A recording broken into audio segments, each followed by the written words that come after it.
is Robert Lee, and this is the introduction to my Culture and Politics video project. I attended a protest of the killing of Robert White back on June 11th, 2018. He was walking in his neighborhood, which he had been doing for close to 20 years, and he was accosted by a police officer, Anand Bajwar. Officer Bajwar was coming in for another call, actually. It had nothing to do with Mr. White. But something about him drew his attention. Before you knew it, they were in an altercation, and the officer ended up killing Mr. White.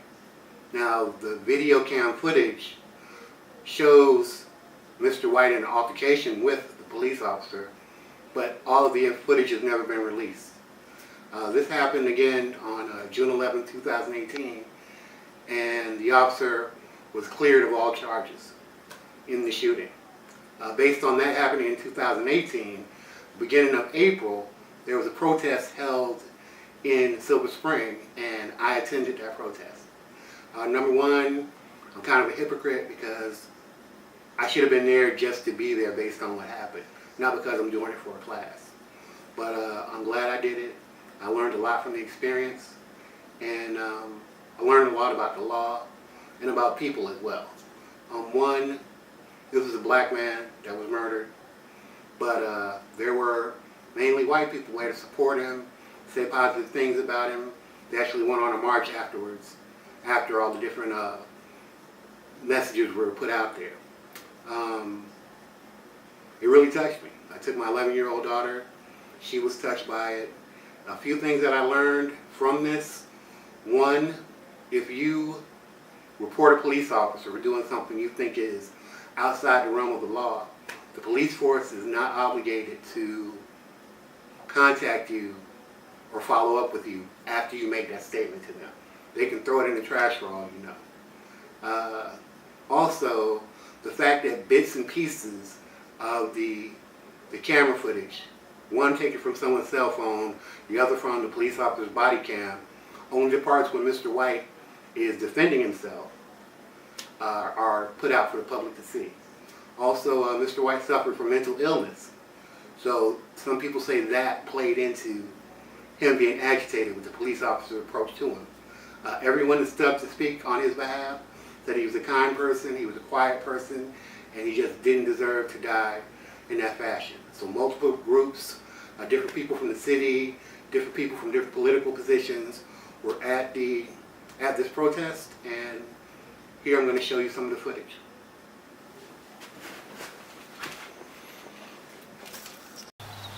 Take a moment right now and picture it yourself. Just take a deep breath. Let it out with a sigh. And now picture a white woman in ripped clothes at an exercise class. And now picture a black man in ripped clothes at an exercise class. And now picture a black man whom you don't know at that exercise class. And notice the emotional charge each picture has.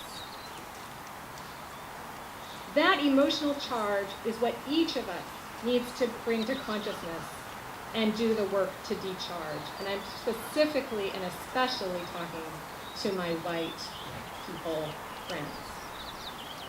This is the work I am engaged in, through what I read, what I listen to, who I talk to, and the images I expose myself to. How many positive images of black men would I need to see to counter-effect the effect of the millions of negative images I have seen on TV, in the newspaper, and magazines? It's work that won't ever be completed. But it is work I need to do, that we all need to do, and it is work that I am committed to doing. When will the police department even begin to do this work? I see nothing in the report that indicates they've even started. Thank you.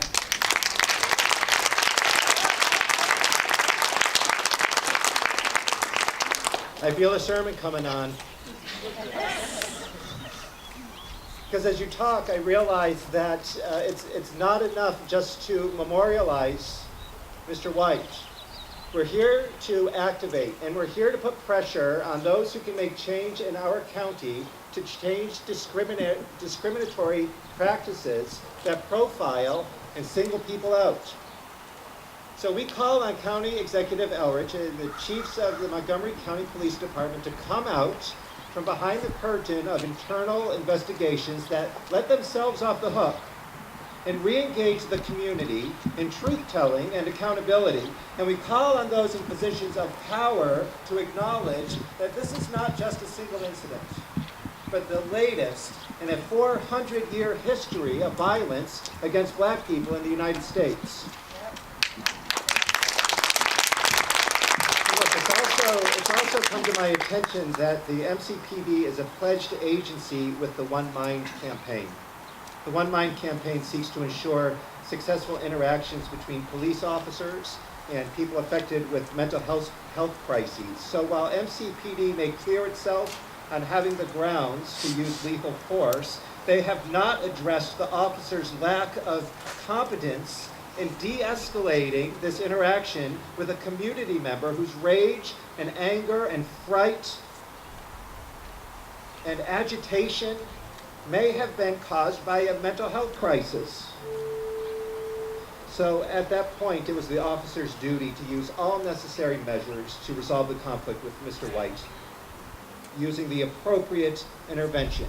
That includes calling the crisis intervention team, calming the situation, creating some distance, being a non-threatening presence, and the officer clearly didn't do that. In fact, he escalated the conflict, and therefore the risk. And by his inability to adhere to best practices, we have another black man dead. And so we also call on County Executive Elrich and the chiefs to ensure that our crisis intervention teams are at full force, and by their pledge to the One Mind campaign, that's a minimum of 20% of sworn officers, and that 100% of MCPD's sworn officers and dispatchers are trained in mental health first aid. Please let me know if you want more information about that. If you need more information about the One Mind campaign, let me know afterwards. I will make sure to connect you with local sources who know a lot more. With that in mind, I'm pleased that some of our political representatives and advocates could be here with us today. I'd like to invite County Council Member Will Gerando to come forward and share some of that.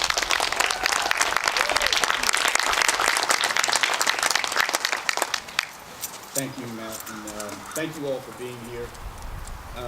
Unfortunately, it's a sad occasion. I want to say first to the family of Robert White, as I've been in touch with them for the last several months, I'm sorry. As a person who's elected by this entire county to pass laws and decide and make decisions for this county, even though you haven't heard it from anybody else, I'm sorry. When I saw the report last week, that was the thing that struck me first, was that it didn't acknowledge that we had lost a human being's life, a resident, a citizen, a member of our community here in Montgomery County. So again, I say I'm sorry. Second, I want to thank the ACLU and the Justice Coalition for your work and for inviting me to say a few words today.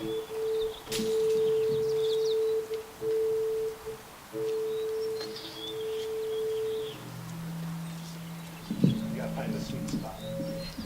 Okay, hold on. Almost. There we go. Policing's difficult work. Most of our police officers, I've said this throughout this process, are good people who are trying to do their job and protect and serve our community. But you can't look at this situation and not say that we've strayed very far from the tenets of community policing. If we were doing community policing, the officer would have recognized Robert White. He would have known who he was. He would have known that almost every day he walked in his community the same path, the same walk. And when he saw him, he wouldn't have looked out of place to him. And he might have been able to overcome, the officer, his bias when seeing an African-American man with a ripped jacket who stared at the police officer and who wanted to get away and put his hand in his pocket, all three of which I've done with interactions with police officers in my life, he might not have thought he was a threat. It's important to remember he wasn't there on a call with anything related to Robert White. He was there clearing a 911 hang-up. He had done that, he was back on his way back to his car and was leaving the area. This entire episode to me is a study in poor choices and poor training of an officer. Robert White shouldn't have been stopped for wearing a ripped jacket. When the officer noticed that he might have mental health issues, as was mentioned before, he should have backed up. There's one point in the tape that really bugs me. There's a woman and a child that are there as part of the interaction. And if Robert White was a threat to anybody, he walks right past that woman and child as if they're not even there. Because his only concern is his safety. He's not a threat to anybody else. The decision to continue to pursue was a mistake. And when you read the report, the fact that in the administrative review, nothing in the report was given to what could have been done better. And I've said this and I'll say this again. If our policy is that a man who lives in his neighborhood can walk in his neighborhood with a ripped jacket and look at a police officer and be killed, then we have the wrong policy. That's right.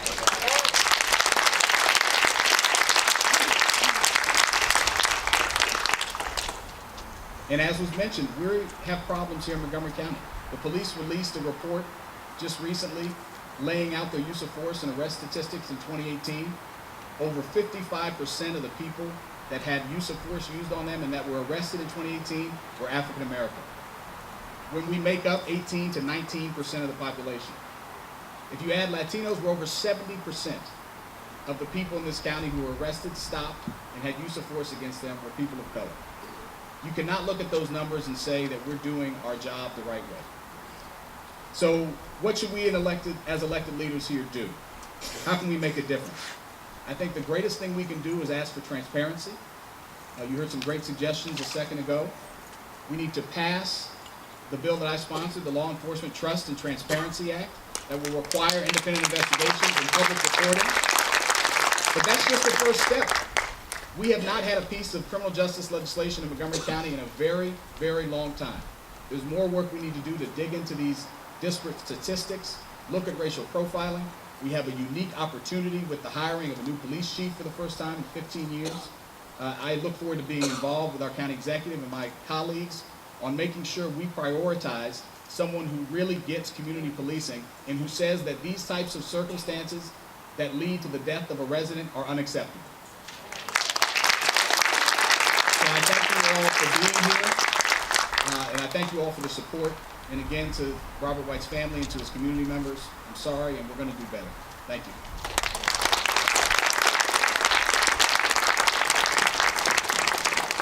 Thanks, Will. I'd also like to thank our Maryland State Assembly delegates for coming today. I'd like to introduce Delegate Janelle Wilkins from District 20 to come join us.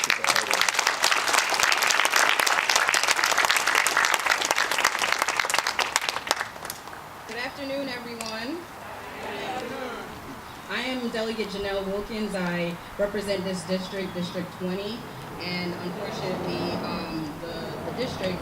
the state legislative district where Mr. Robert White was killed at the hands of police.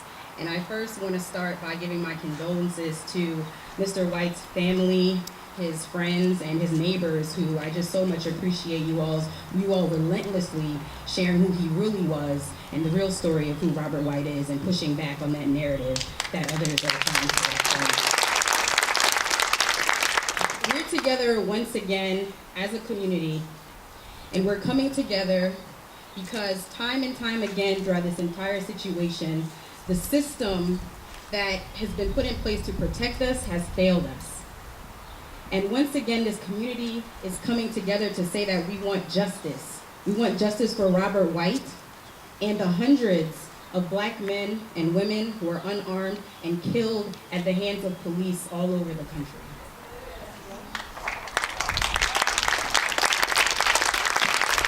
I appreciate Councilmember Jawando's comments and especially the apology that you just brought forward.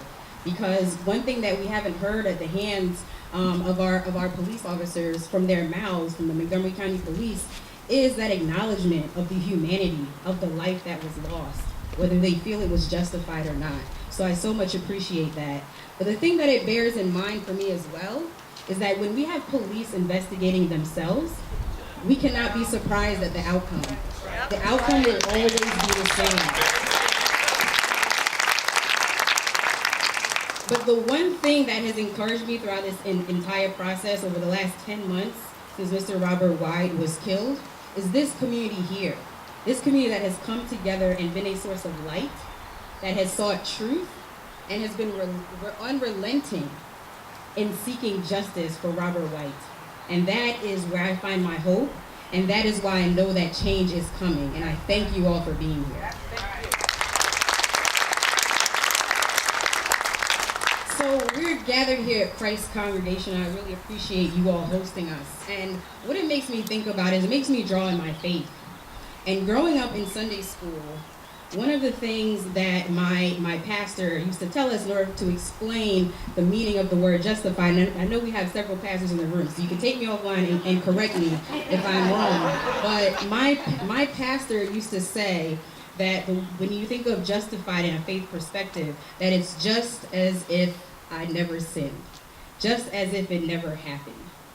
And so when I read the words justified, when it comes to Robert White, justified under the circumstances, there are people who want us to walk away and act like this never happened, that this shooting was justified, that this is okay, and they want us to believe the facts that they present. But that's why our community and the justice seekers and the truth seekers that are here gathered, that's why it's so important that we don't quit and we don't stop pushing for justice.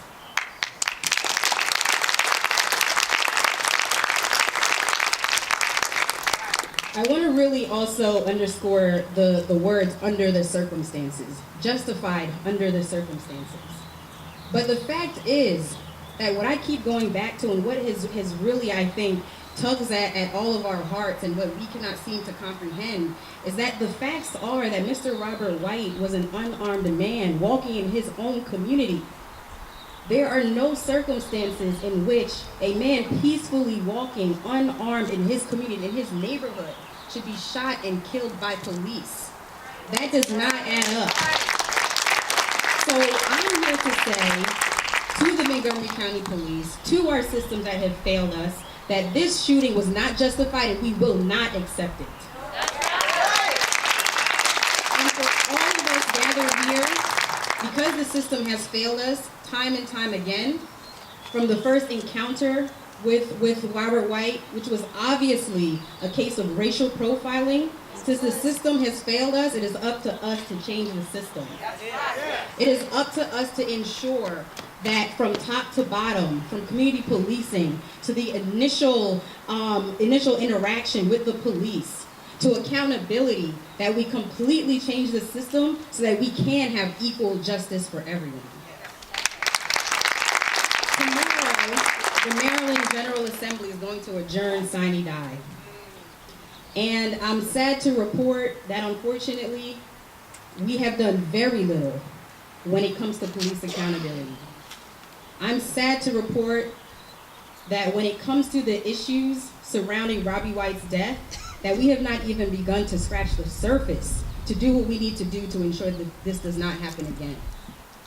We have to make sure that this movement continues, that our community is at the forefront, that we have a statewide push for police accountability to ensure that next sine die, we can come back to this community knowing that you all have backed us, knowing that we have organized all across the state for police accountability, and that next year on sine die, we can come back and say that we have done all that we could have, and that our state has taken action because of Robert White and because of the black men and women who are consistently racially profiled, mistreated, and experience an unequal system of justice here in our state and our country. So I just ask you to stay with us, continue to organize, continue to be relentless, continue to be justice seekers, and seek the truth. And I thank you so much for all that you all have done to keep ensuring that we see some justice for Robert White. Thank you.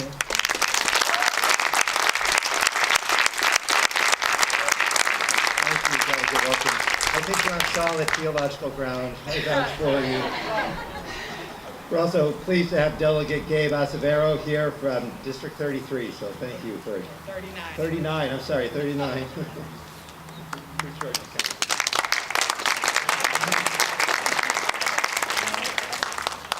Well, good afternoon, sisters and brothers. It is really heartwarming to look out and to see Robert White's extended family, his chosen family, here not only honoring his life, but demanding justice for him. And it speaks to not just the contributions that he made to his community, but just how much he was loved by his neighbors, his friends, and his family members.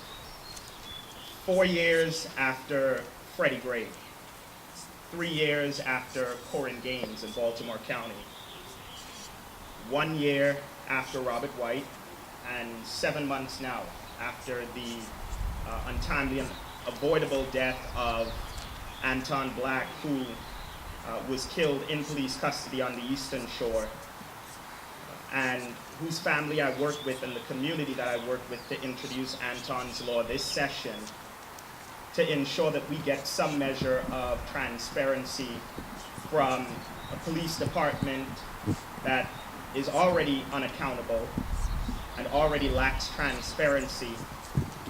And not only did we fail this young man, not only did we let down his family and the community that raised him, we showed that we do not have the political will, that when issues disproportionately impact a certain segment of our community, i.e. black and brown folks, black, Latinx, working poor people, when we fail to acknowledge that, we are abdicating our responsibility as elected officials to act for the collective good. Robert White was my neighbor too. I lived in this neighborhood. I saw Robert White almost every day on his daily walks. I lived in that house for 20 years.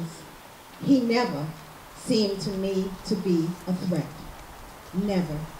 So it is with a heavy heart that I am here. But Mr. White's memory will not go in vain. We will get justice for Robert White. Now let me put on my other hat.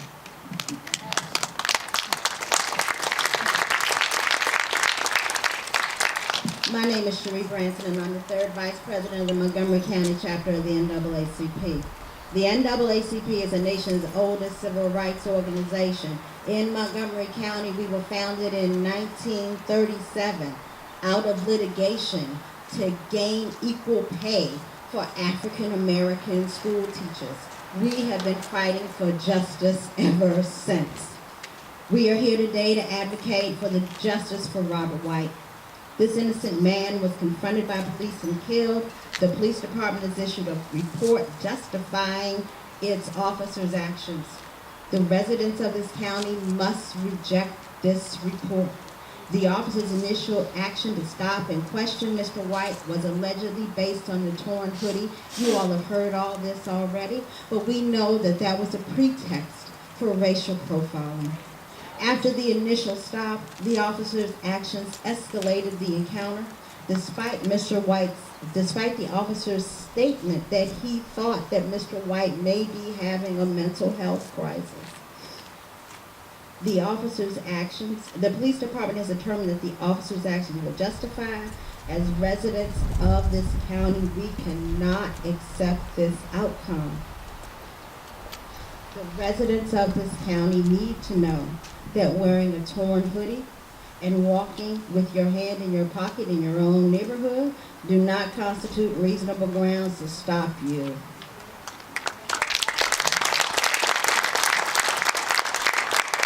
So in addition, and this is your local call to action, in addition to supporting Councilmember Jawando's bill, the NAACP is calling upon the Montgomery County Council to commission the Office of Legislative Oversight to review the findings contained in the police department's report and determine whether those findings, as they reflect the policies of the Montgomery County Police Department, meet with national best practice standards.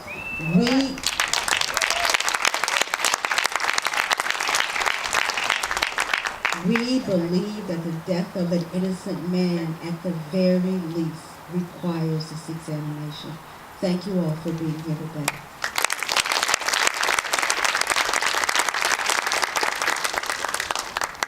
Next up, I'm pleased to introduce Hamza Khan of the Muslim Democrat Association. Thank you. I'm actually not here for the Muslim Democratic Club. I was sent by the entire Muslim community. We have a very large rally today downtown for the Uyghur Muslim community of China. 2 million Muslims have been put in concentration camps in China simply for not giving up their faith. And I was the last man standing in Montgomery County. So I was sent here, where I'm happy to be. I want to say thank you to everyone in the crowd who is not a person of color. And the reason for that is because it's a curious thing. Whenever it comes to our issues as communities of color, it often becomes that those leading the charge are not people of color here in Montgomery County. And that means a lot because we are a county that is minority majority. So thank you from the bottom of my heart. Really, thank you. Separate from that, you can hold your applause. Separate from that, I want to talk to you about the struggles we've had as a state with systemic racism and Islamophobia, and how Black Lives Matter, all lives matter, but important today for all of us is that Robert White's life mattered. Over the last 15 to 20 years, the Muslim American community has become very used to Islamophobia in our local communities.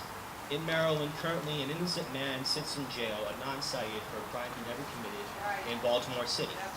And we have been fighting for his justice for the past 2 decades, oftentimes ignored, simply because the gentleman is of Pakistani-American background, and the prosecutor who helped deny his bail the first time around claimed that he killed his ex-girlfriend in a fit of an honor killer. That actually flew in court. He was granted a new trial, and that trial, as soon as the media was taken away from the case, disappeared. All it took was a simple motion for reconsideration with the Court of Appeals in Maryland, and it was gone. Yet, what we've gone through for 20 years is nothing in comparison to 400 years of systemic racism put in place to oppress African Americans in this country.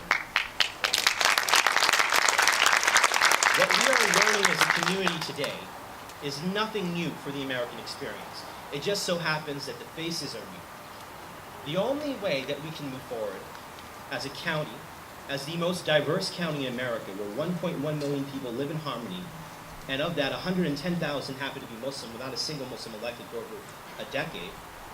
And on top of that, with so many African Americans working hard every day to protect their neighbors, as police officers, as members of our legal departments, as members of our prosecutorial team, the only way things will change is if we pass Councilmember Jawando's bill immediately, without any more delays. Now, I believe we're going to have a walk shortly afterwards to the place where Mr. White's soul rose to heaven. I hope you'll join me in that, and join me in a solemn prayer right now. Bismillahirrahmanirrahim. In the name of the Lord, the most compassionate, the most merciful. God in heaven, forgive us for our trespasses. Forgive Mr. White for whatever trespasses he's accused of. And grant us all the solemnity to stand with him now and forever. Amen. Thank you so much. Thank you.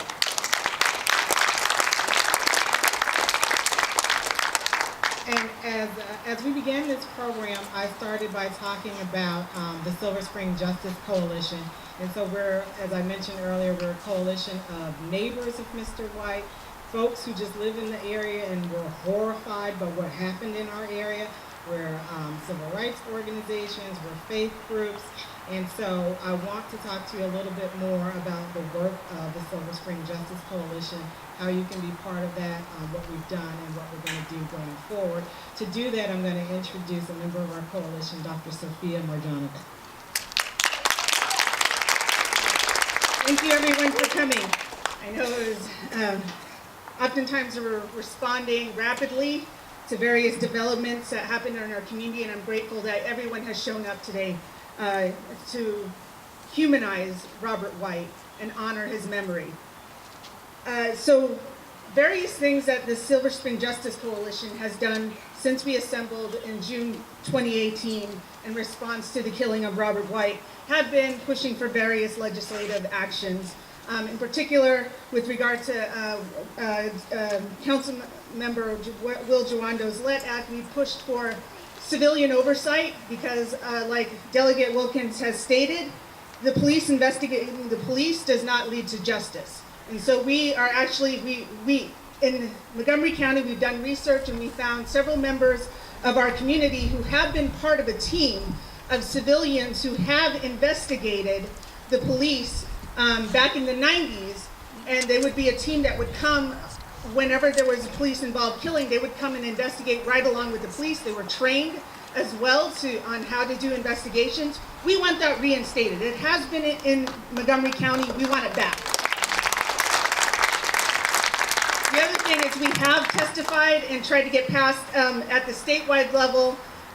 Various people have been involved with Anton's Law as well as the Maryland Public Information Act in order to try and get the grievance records, the complaints that people file against police, in particular, released to the public. Right now, state law prevents citizens from accessing those records, and we want them released. In particular, I don't think it needs to just stop at the police. It needs to also go to social workers,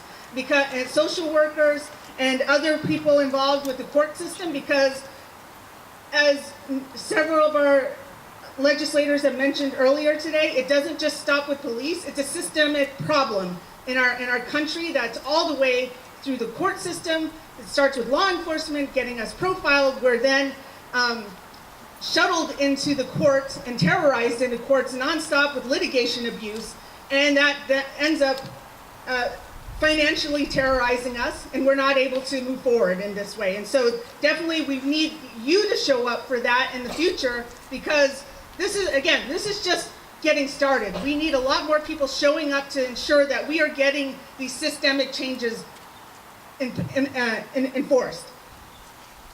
So with that, I would like to, I don't know if everyone has got a flyer here. Has everyone raise their hand? Okay, great, yeah. If you don't, you can come and see me. I have plenty of them. It has our contact information as well as the objectives that we seek in the back.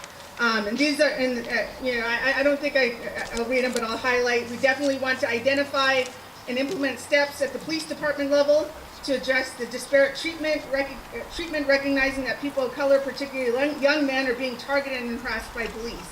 We want to revise the county's use of force policy and work on strategies to demilitarize the police. We want to advocate for a transparent mechanism for community to provide feedback and complaints about police misconduct with public transparency on how complaints are resolved. And we want to advocate for passage of state law that makes police discipline records public information. We also want to create meaningful mechanism for civilian oversight of complaint resolution, internal investigations, and disciplinary proceedings, and establish a community advisory board to advise police on the needs of the community addressing police policy, training personnel, and protocols for de-escalation, implicit bias, racism, and mental health. The other thing I forgot to mention was that we also, one of the things that I've encountered and that got me involved in some of this work was that whenever I encounter mentally distressed people in Montgomery County, when I call the mobile crisis unit, they tell me to call the police first. And I often don't, because I don't want the situation escalating. I want it de-escalated. And so I'm calling upon, especially since you're here, Councilmember Joando, we need legislation passed to ensure that this doesn't happen again. So one of our community members who's mentally distressed, they do not need to die in vain like this. We deserve, a lot of people in our county are struggling with mental health issues. We do not deserve to die. We deserve to live. And I want to thank you.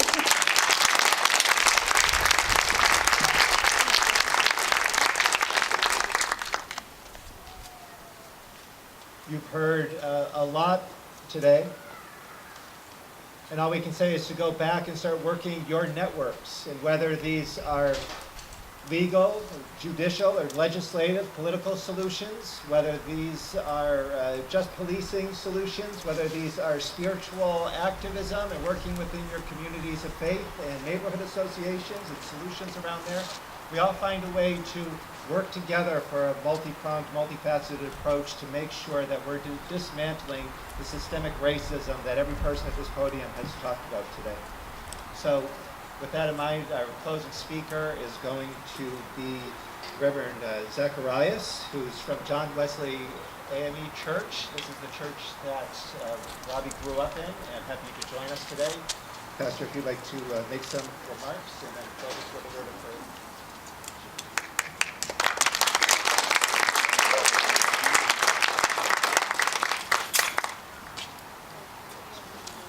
Good afternoon. There